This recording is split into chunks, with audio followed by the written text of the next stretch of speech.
안녕하십니까. JTV 저녁 뉴스입니다. 가장 권위 있는 태권도 대회인 세계 태권도 선수권 대회가 무주에서 열립니다.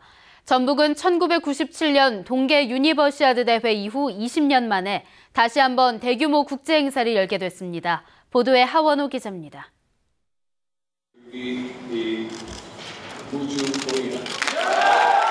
세계 태권도 연맹 집행위원회 총회에서 무주가 경쟁 상대인 터키 삼순을 제치고 2017 세계 태권도 선수권 대회 개최지로 선정됐습니다. 국내에서 세계 태권도 선수권 대회가 열리는 것은 7번째로 2011년 경주 대회 이후 6년 만입니다. 전북에서 보면 1997년 무주 동계 유니버시아드 대회 이후 20년 만에 대규모 국제 행사를 치르게 됐습니다. 도민 여러분의 성원에 다시 한번 감사의 말씀 드리면서 성공적인 대회를 위해서 앞으로 차근차근 준비를 열심히 여러분과 함께 해나가도록 하겠습니다. 대회는 오는 2017년 5월 무주 태권도원에서 9일 동안 열립니다. 역대 최대 규모인 160여 개 나라에서 2천여 명의 선수단이 참가할 것으로 예상됩니다. 대회 개최 효과도 적지 않습니다. 태권도 종주국의 위상을 높이고 211억 원의 경제적 파급 효과로 지역 경제를 활성화할 것으로 기대됩니다. 또 민자 유치와 기부금 시설 건립에 어려움을 겪고 있는 태권도원의 고민이 정부의 지원으로 한꺼번에 해결될 것으로 보입니다. 앞으로 이 대회가 성공적으로 이루어질 수 있도록 정부는 적극적으로 재정적 아니면 여러 가지 면에 있어가지고 지원을 충분히 할 예정입니다. 2017 세계 태권도 선수권 대회는 태권도 중심 도시 무주와 전북을 세계에 널리 알리는 계기가 될 것으로 보입니다. JTB 뉴스 하원호입니다. 세계 태권도 선수권 대회 개최까지 정확히 2년 남았는데요. 대회를 성공적으로 치르기 위해선 풀어야 할 과제가 많습니다. 이어서 송창용 기자입니다. 무주와 대회 유치를 놓고 경쟁을 벌인 터키 삼순시는 인구 40만 명의 작은 도시입니다. 하지만 공항이 30분 거리에 있고 30여 개의 호텔과 8,900석의 경기장을 갖고 있습니다. 무주는 태권도원을 제외하면 대회 개최 여건이 그리 좋지 않습니다. 가장 심각한 문제는 접근성입니다. 무주읍에서 태권도원까지 15km가 아직도 구불구불한 왕복 2차로 도로입니다. 도로를 4차로로 확포장하기 위해선 당장 1,700억 원이 필요합니다. 아마 대중교통이나 택시나 그런 걸 이용하면 조금 접근성이 좀 떨어지지 않을까 생각이 됩니다. 서울에나 이제 영어 표지판이 좀 밑으로 내려올수록 좀 덜한 경향이 있잖아요. 그래서 찾아오기도 힘들 것 같고. 2천여 명에 이르는 선수단을 비롯해 대회 기간 방문하는 관광객이 머물 숙소 또한 마땅치 않습니다. 태권도원에 연수원이 있지만 방문하는 선수단 2,000명의 절반만 수용할 수 있습니다. 전라북도는 나머지 선수단을 자동차로 40분 거리에 있는 무주 리조트에 나눠 수용할 계획입니다. 그러나 선수단 가족과 관광객에 대한 숙박 대책은 마련하지 못하고 있습니다. 접근성이 떨어지고 마땅한 숙박시설이 없기 때문에 대회를 성대하게 연다 해도 흥행을 장담할 수 없는 상황입니다. 전라북도는 조만간 대회 조직위원회를 구성해 문제를 하나씩 풀어나가기로 했습니다.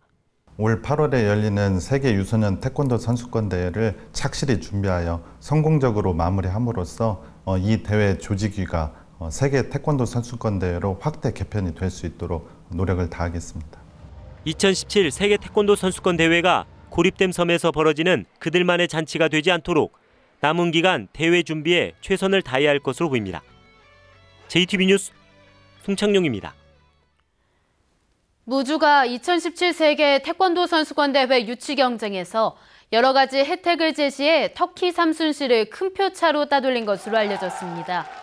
전라북도는 이번 유치 경쟁에서 득표 결과를 공개하진 않았지만 비공식적으로 확인한 결과 무주가 15표, 삼순시가 6표를 얻어 예상 밖의 큰 차이가 났다고 밝혔습니다. 전라북도는 항공료 40% 할인과 무주 리조트 회원 요금 이용, 저개발 국가 선수들의 태권도 연수비 지원 등 제한 조건이 유치에 큰 도움을 준 것으로 분석했습니다. 한옥마을을 중심으로 관광객이 늘어나는 전주에 호텔이 속속 들어서고 있습니다. 머무는 관광지로 거듭나는 데 도움이 될 것으로 보이지만 특급 호텔이나 유스 호스텔 확충이 과제로 떠오르고 있습니다. 권대성 기자입니다. 전주 옛 도심의 문을 연 관광호텔입니다. 다양한 형태의 객실 80개와 연회장, 부속 식당 등을 갖추고 있습니다.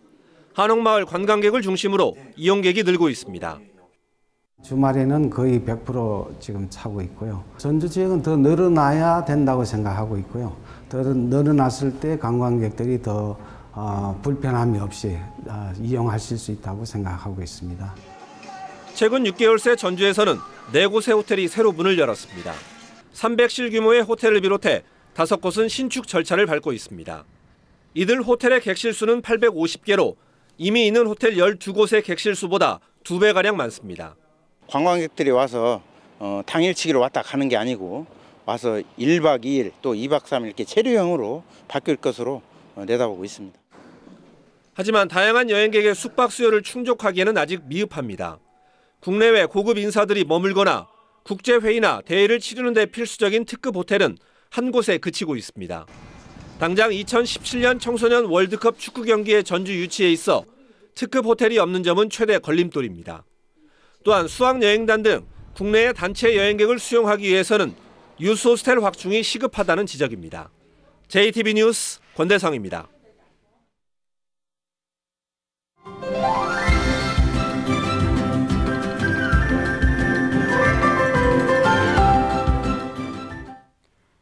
기온이 오르면서 어린이들 사이에서 여름에 많이 발생하는 수족구병이 유행할 조짐을 보이고 있습니다. 수족구병은 전염성이 매우 강하기 때문에 주의가 필요합니다. 건강한 생활 정원익 기자입니다. 수족구병은 손과 발, 입안에 수포가 생기거나 열이 나는 질병입니다. 처음 2, 3일 동안은 증상이 심해져 어린이가 잘 먹지 못하고 힘들어합니다. 한번 감염되면 해당 바이러스에 면역이 생기지만 다른 균주에 감염되면 다시 수족구병을 앓게 될 수 있습니다. 주위에서 걸렸다는 사람이 있어가지고 제가 항상 미리 좀 조심하는 차원에서 손발을 잘 씻기고 특히 자기 전에 양치는 꼭 시키는 편입니다. 날이 더워지고 야외 활동이 늘어나는 시기가 되면서 수족구병 환자가 크게 늘고 있습니다. 지금은 외래 환자 1000명에 4명 수준이지만 예년의 사례를 살펴보면 조만간 지금보다 10배가량 늘 것으로 예상되고 있습니다. 전염성이 매우 강하기 때문입니다. 만약 수포가 생기는 등 증상이 나타난다면 즉시 병원에서 진료를 받고 다른 사람과 접촉을 피하는 게 좋습니다. 신경계 합병증 또한 조심해야 합니다. 만일 39도 이상의 고열이 있거나 열이 48시간 지속되거나 구토, 무기력증, 호흡곤란, 경련 등의 증상을 보이는 경우는 신속하게 종합병원을 방문하여 검사를 받아야 합니다. 수족구병은 예방 백신이 없기 때문에 가정과 어린이집, 유치원 등에서 손 씻기 등 개인 위생을 철저히 하고 옷과 장난감 등을 자주 소독하는 것이 최선의 예방법입니다. JTB 뉴스 정원익입니다.